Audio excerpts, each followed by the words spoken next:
This episode of the Helping Healing Humor podcast is brought to you by the Renewed Spirits event, an evening with Elizabeth Smart at the Marriott Conference Center in Florence, Alabama on September 28, 2021.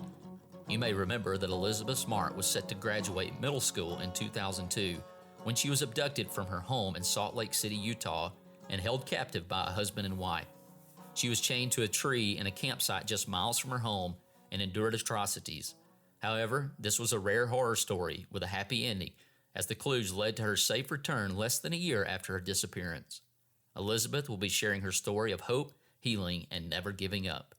Through this traumatic experience, Elizabeth has become an advocate for change related to child abduction, recovery programs, and national legislation. Elizabeth triumphantly testified before her captor and the world about the very private nightmare she suffered during her abduction, which led to conviction. General admission is $50 per person. Sponsorships are also available. Call 256-335-4062 for more information or check out the links in the show notes. Proceeds from this event will benefit Renewed Spirits, a nonprofit that offers quality mental health services to underserved clients. Renewed Spirits will defer to local, state, and national guidance if COVID-19 cases dictate in September. We plan to be at half capacity, and masks will be required to attend the event. Welcome into the Helping Healing Humor podcast with Ben and Travis, and of course, Will Mahan along with us. And once again, we are joined with our good friend, Danny Morris from the Maryville, Tennessee area. Is it Maryville or Maryville? Well, correctly pronounced, it's Maryville. There you go. That's what I thought. So they'll know you're not from there if you say it the other way. Maryville, we go, oh, you're a foreigner. Yeah, it's like Fayetteville Festival. That's right. Yeah. If you say Fayetteville, they know you're not from around here. You ain't from here.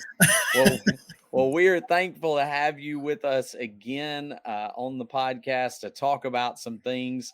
Hope that you're doing well today and that the rest of you guys are doing okay. But we thoroughly enjoyed our visit with you as we were talking about some various things about the change that came over you when Christ came into your life, and that's a huge blessing for all of us, as that change is an important part of each one of us that are talking, and hopefully it is to those who are listening to the podcast that they've experienced that as well. And because of that, you became a preacher. We kind of talked a little bit about how that it transformed you, but you had the same personality that went headlong into anything that you were doing. And it just kind of transformed, sort of like Paul and Peter. They were going at everything that they were doing with 100%. And you did the same thing with your Christianity. And that's how we met. Yes. We met because you were a minister at the Second Creek congregation. I almost said Pine Hill because I was at Pine Hill about the same time. Yep. And so you were a minister there. And during that time, I dated a young lady from the Second Creek congregation that some folks have heard me talk about a time or two. And Travis, I think you dated a young lady from the Second Creek congregation for just a little bit, didn't you? I think that was more of a camp thing. Okay. And she got smart fast, Camp right? romance. Yeah, she got smart. Like by the time the week was over, she got tired of hearing about professional wrestling and football, and she's ready to move on pretty quick. But yeah, that's a throwback, Ben. That's a throwback. I threw you under the bus real quick. It's all right. All right. And Will's got some connection. He didn't know till we were talking about this a little bit earlier to the family in Second Creek. There's a couple of Geans that are up there, and that's the connection that we had. The Mackie and Linda Gean also are some family members of Will Mahan. And so I've told the story before on the podcast. It may be a ways back. Somebody may have to dig into some of our older podcasts to find it. But when I was a student at Freed-Hardeman University, it was in 1999. I was a sophomore, and that September, the girl that I was dating that Danny worked at the congregation there in Second Creek.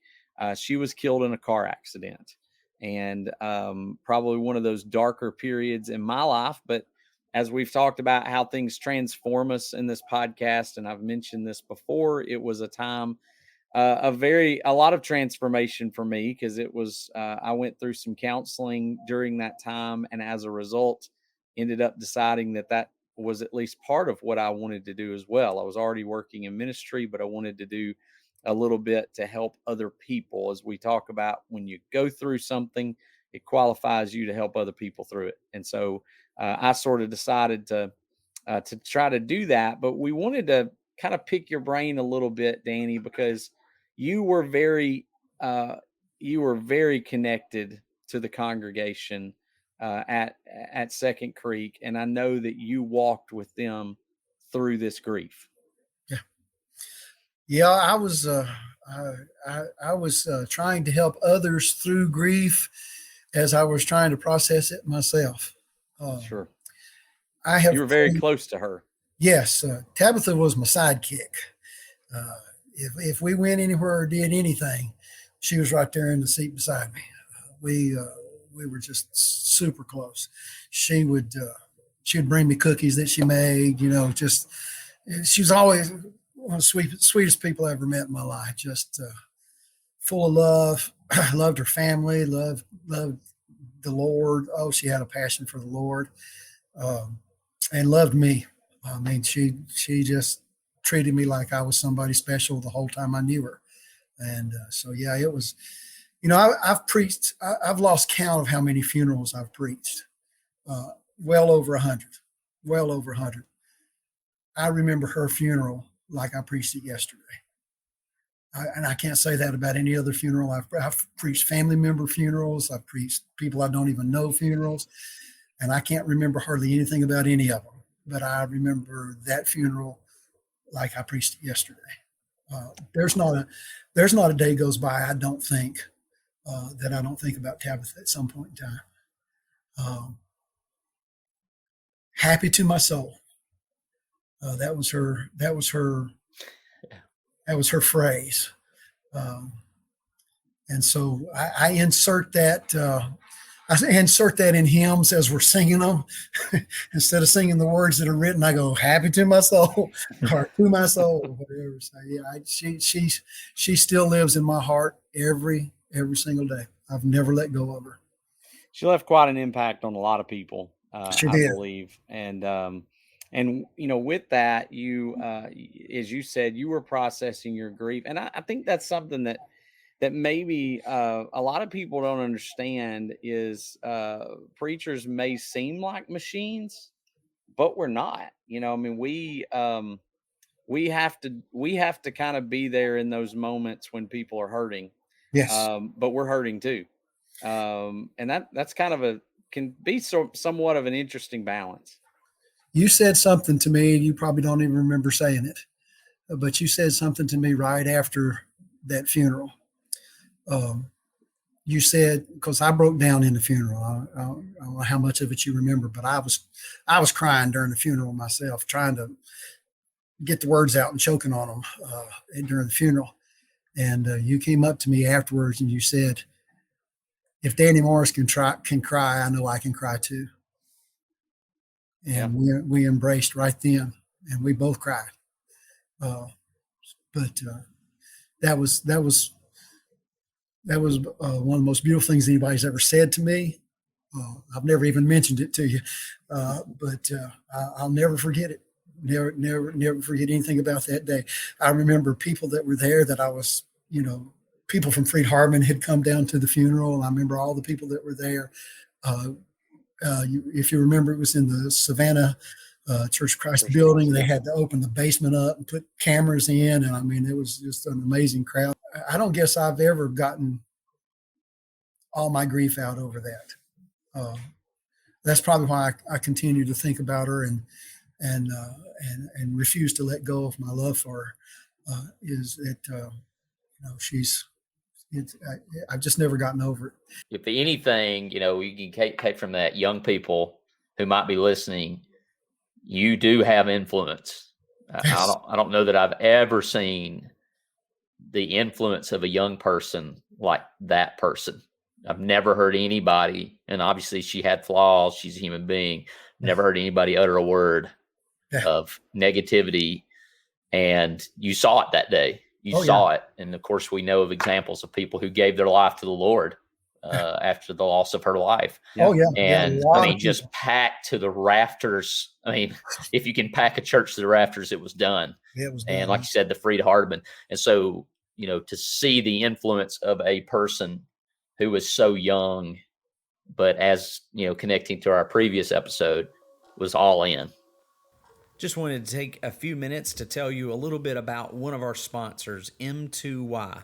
The Ministering to Youth Conference is located at the Mainstay Suites in Pigeon Forge, Tennessee on November the 4th through the 7th. If you want a place where you'll be surrounded by youth ministers, elders, deacons, preachers, youth volunteers, and parents, all with a common goal of helping today's youth, then this is the place for you.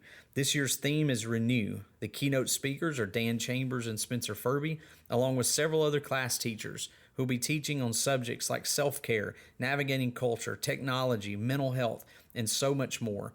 If you're interested in this, go to m2yconference.com to register, or you can go to benandtravis.com/m2y for more information. We hope to see you there this year. We have questions, we have things, and once again, last part, we don't know. I don't know the answer to this. I don't know why things like this happen. But I do know that we have a God who walks with us in it. And maybe you can speak to that. When I used the quote from the book of Philippians that was Ben and Tabitha's favorite scripture passage, I thank my God upon every remembrance of you. In my grief, I never blamed God, never questioned God, knew that she was in a much better place, knew that she was where she always wanted to be anyways, reunited with her grandmother. I had that comfort, but in spite of having the knowledge, the assurance of her faith and love for the Lord, in spite of having that, there was an immediate void that I could not figure out how to fill. I put my trust in the Lord, said, Lord, I know I can make it through this. She's someone I love. She's someone I've lost. I know, I just don't know. I don't know what to put there. It's like compartmentalizing. I do my best not to compartmentalize, but there was a compartment in my life that was empty. I struggled trying to fill that. For a while there, I didn't want to preach anymore. I didn't. It's not that I didn't love the Lord. It's not that I didn't love preaching. I didn't want to do it anymore. That's how bad I was hurting. And if you know me, you know how much I love to teach and preach. That was a weird thing for me to experience, and that I guess that may have been part of the void. There is just not having the desire, and so that's one of the reasons why I stepped back and went to school full time, was because I couldn't think of anything to preach. You mentioned that you were never angry at God. I was. So I think and it's one of those things where I've helped other people with grief afterwards, because they feel guilty, they feel upset that they're angry with God, and I've used the statement, God's big enough to handle our emotions, and God's big enough to handle whatever we throw at him, and this isn't his first rodeo with loss. I tell people all the time, it's not wrong to be angry with God. Yeah. God understands anger. God created anger. He has anger. It's an emotion. We're shaped and formed in his image. We do things with it that obviously he does not. So it's how we deal with it, how we use it. But which way do we turn with it? Do we turn our anger toward him and speak to him about it, right, or do we turn our anger and turn away from him? And I think that's the key. Is Job was angry, but he turned to God and said, "Why?" Like, he never doubted God. It was just, I want to know why this happened, and he he had that conversation with him. I think it's a form of belief. It can be. I think it can be a form of belief. Anybody that I have a relationship with, Ben, I'm close to you. Will, I'm getting closer. You're in our text group, and y'all get all kinds of crazy stuff from me, but it's because I believe our relationship can handle it. I feel like I can communicate with my wife a certain way, because our relationship can handle it. One thing for me is the role that you were in, being the minister, the one that's, we're looked at times to be the stable ones, the ones that are the shoulders to lean on and everything else. And I think a lot of times we probably put more on our shoulders than what we should. But what are some practical ways, not just even to ministers, but just to people, that when I lose someone that I'm grieving, but I'm also considered the stable one or the one that's supposed to provide that comfort, how do you walk through those moments? I think the first thing you have to realize is that nothing you say is going to make a difference. You can talk, well, the Lord this and the Lord that, and that's fine and good. You can talk about your own personal experience, but when it comes right down to that person's grief, nothing you say is going to make a difference. They're going to grieve and they're going to hurt, and they're just going to have to go through the process. So it's basically the same as visiting someone who's terminally ill in the hospital. If you go into a hospital where everybody knows that person is not coming out of the hospital, including the person laying there. Yeah. So what do? You go in there and you say, you want to have a prayer today? Sure, let's have a prayer. Okay, let's make them as comfortable as we can. But really, it doesn't change the situation, doesn't change the environment. But the fact that you're there is what makes the difference. Yeah. It's presence. It's unspoken love and support that I think goes further than anything. I was there when Mackie went in to identify Tabitha. I was there when he saw her, right after the accident. I couldn't think of anything to say. There was no way to first of all describe how I was feeling, and then try to understand how he was feeling, because my daughter's basically the same age as her, a year or two older, something like that. So I just put my arm around his shoulder and held on to him. Just let him know that I was there. If he wanted to cry, I let him cry. If he wanted to scream, I let him scream. He didn't scream, but I'm just saying, if he wanted to, I was there to let him do it and not judge him for it. And I don't know if you knew this, but kind of going with that is, in the moment you're doing that, I'm in the car with your wife and thinking I'm going to die because she's driving 150 miles an hour. But she came to the dorm. I was in Faro. She came there and sort of relayed the message to Phil Dean, who came into our room and told me, and I kind of went numb at that point. We went out to the car. She drove me, and I don't remember if we even talked, but she was there, and I'll never forget. She was the one who took me to the hospital. I'd forgotten about that. Yeah, I remember that now, but yeah. So I can't remember a word she said, but I can remember that she was the one that took me. The temptation is to say something. Well, when your job is to say something, the pressure is really high.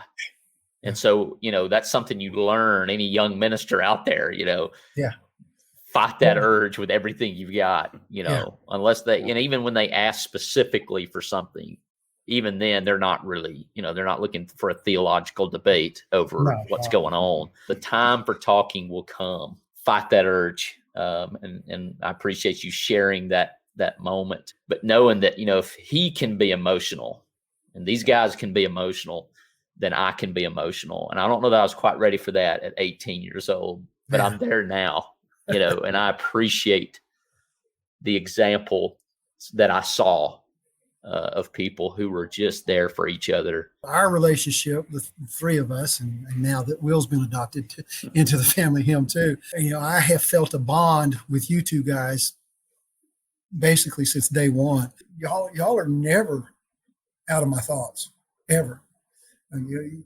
I told you I think about Tabitha every day. I think about you guys every day too. There's anchors in your life. and memories in your life that you always hold on to. And I don't ever have to call y'all up and say, hey, Travis, I love you, buddy. Bye. I don't have to say that because Yeah. At least you better know. I do. That I love you and being the same way, and will too. Now, uncommunicated fellowship. Well, I think that's ultimately the beauty of the church. Yes, is exactly. that, you would never know that the four of us had not sat down and had a conversation for me and you ever, and for you and Ben and Travis years, because the beauty of it is you pick back up, because of the bond that you have through the church. And exactly. It really is a beautiful thing. And people say things like this, but it's been a half a lifetime ago, literally. Because I'm 41. You didn't have to say that. I know, but I was 19, 19 and 20 when that happened. Yeah. Somebody the other day was talking about the Twin Towers, and 9/11. And they said, I can remember half of my life was spent before that big moment. Yeah. And half of my life has been spent after that moment, and I'm at that same place. It was about halfway point of my life at this point, that I can remember 20 years before the towers fell and 20 years after the towers fell. And it's the same thing with this. It was such a big moment in my life. Any other particular things about helping the church or helping ministers as they go through that? I didn't have a clue what I was doing. I asked me to preach a sermon, no problem. Asked me to give a lecture, teach a Bible class, any subject, give it to me. I'm gone. I'll get up there and do it. Dealing with something like that, there's not a book on that. There's not a recipe for that. And so you basically, you have to know your people. You have to know the congregation. And the congregations come together at times like that. It's our people are the most amazing people in the world. I have never, ever seen a congregation challenged to where they did not only meet the challenge, but gone above and beyond the challenge. And it's happened over and over and over again in my lifetime as a minister, as a preacher. So in times like that, that's exactly what family does. They come together. They're there for each other. They, provide food. They provide, people go in there and clean their house for them, whatever they can think of to do for them at that particular time to help them process whatever it is they're going through. It's just like a sickness or, a death that's not as sudden as Tabitha's was. And so, I wished I had a recipe saying, if you do this, this, and this, and this, then the congregation will be great and everything will be fine. But there's not. It's one of those situations to where every situation is different. And you just kind of have to let it go through its course. Sometimes preachers have the idea that this is what I want this church to be, so I'm going to push them until they're there. And those guys don't last very long. And what I hear when you say that is relationships. Yes. I mean, relationships are key. Yes. And you had one with Tabitha. You had one with the church family there. You still do. We had relationships. And the reason that you made such an impact on us was because of that relationship. And you knew how to build those relationships and encourage people. And I think, it really goes back to that idea. And I've told a lot of ministers that people will put up with a lot from you if they really truly believe that you love them. And that's perfect example right here. Perfect example right here. Because you go back and you talk to all the, if I have a claim to fame, it's that every place I've left, they've said, you don't have to leave and you can always come back. I think they said about Jack Zorn in the funeral. I think Lonnie Jones actually said it in a video at his funeral, said it wasn't about how many people loved Jack Zorn. It was about how many people believed that Jack Zorn loved them. And that's so huge for any kind of ministry. It's so huge for just life in general. Just love people. And love them enough not to leave them where they're at, but, love them and help them to get to the place that you want them to be. Exactly. That God it wants opens the door. It opens the door for them to be honest. Yeah. You know, I really believe that congregation could have been completely honest with you, or, you know, the Geans. I'm sure it wasn't like, oh, well, he's the minister, he's the preacher, he's up here and we're down here. We didn't get that. And so for those who are grieving, when you have a relationship with them, they feel like they can be honest about what they need. Yeah. Hey, I just need you to leave me alone right now. Or, hey, I need a meal, or I need this, or I need that. You know, I can remember sitting in 7th floor Huntsville Hospital and some of my best friends there, and me just having to be honest. Hey, guys, you can stay here all day. I'd love to wake up and you be here, but I've got to go to sleep. Like, I can't keep my eyes open for another 2 minutes. And so, but that relationship there, that you can be honest, and, you know, that's comforting in itself, that I can be a complete mess of emotion and grief. And I know you're not going to be scared of that. You're not going to run the other direction. I'm here to serve. I'll serve you any way I can serve you. And if serving you means going away and leaving you alone for a little while, it's not going to hurt my feelings. Tell me what you want me to do. Don't expect me to read your mind. You know, and I think that's my point in that know. is like, I think if some people think, well, they, you know, later on, well, they didn't do this. Well, did you tell them that's what you wanted? You know, because I'm thick-skulled. I need somebody to go, this is what I want, and this is how I would like it. And I will do my dead level best to make that happen. Now, it's not going to be perfect, but I'll do my best. But yeah, I think you nailed it. You know, we're not mind readers. We don't have a special power. We don't know if we're getting on your nerves, especially me, right, Ben? You know, No, but, I know when you get on my you know, so let us know. We would prefer you be gentle, but if you're not into feeling gentle, then let us have it, because we'd much rather honor your feelings and what you need than to completely get it wrong. But we will get it wrong in the effort of trying to be a servant, unless you let us know. On one of the congregations I was preaching, this brother was walking out of work and had a massive heart attack and died before he got to his car. Of course, they took him to the hospital, hooked him up to everything.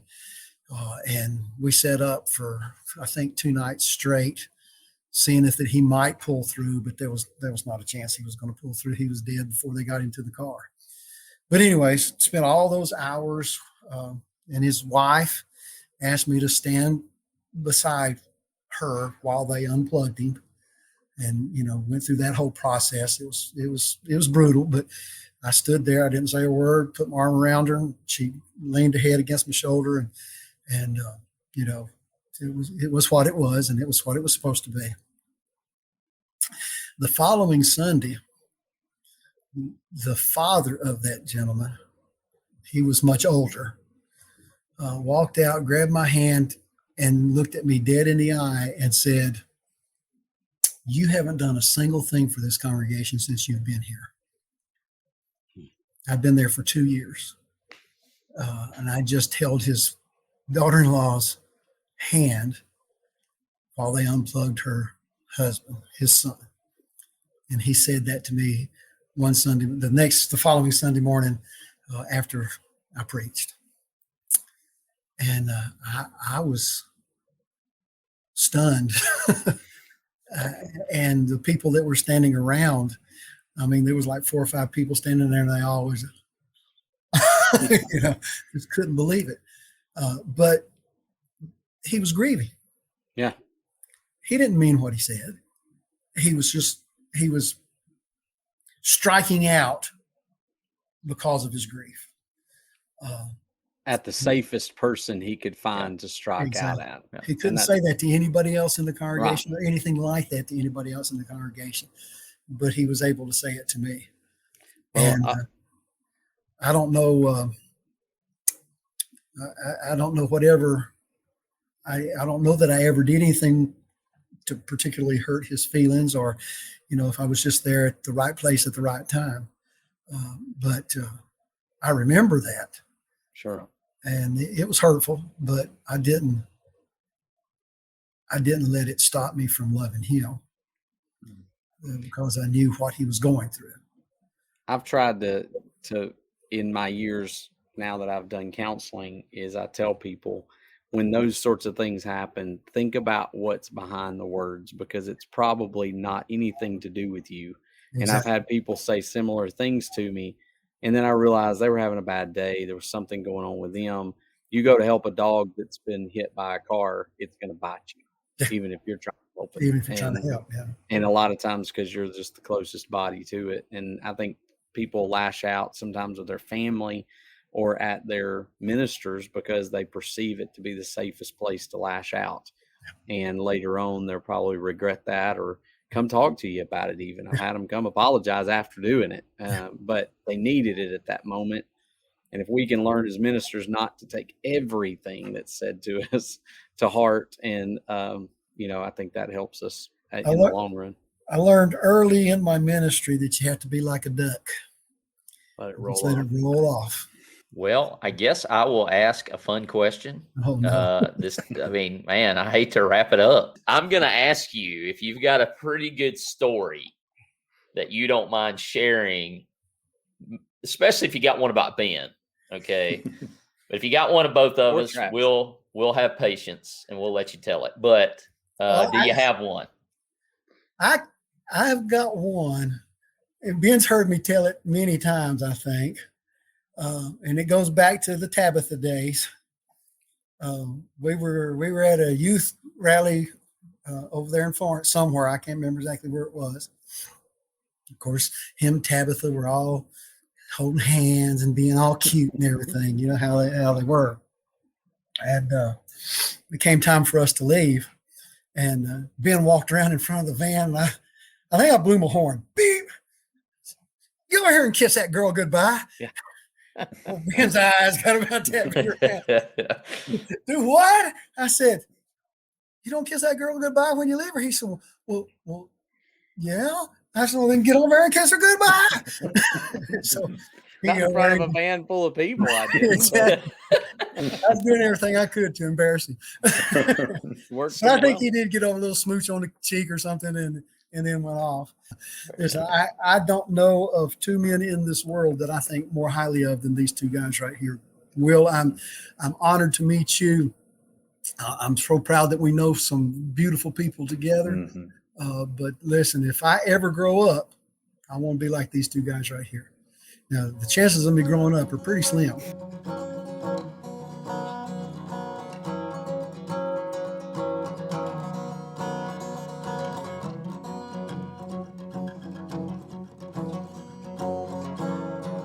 Thanks for being with us for this episode of the Helping Healing Humor podcast. Be sure to download our free ebook, 28 Days of Focused Living, at benandtravis.com and receive all of our Helping Healing and Humor extra content directly in your inbox. We look forward to having you join us at the same Ben and Travis time, same Ben and Travis channel.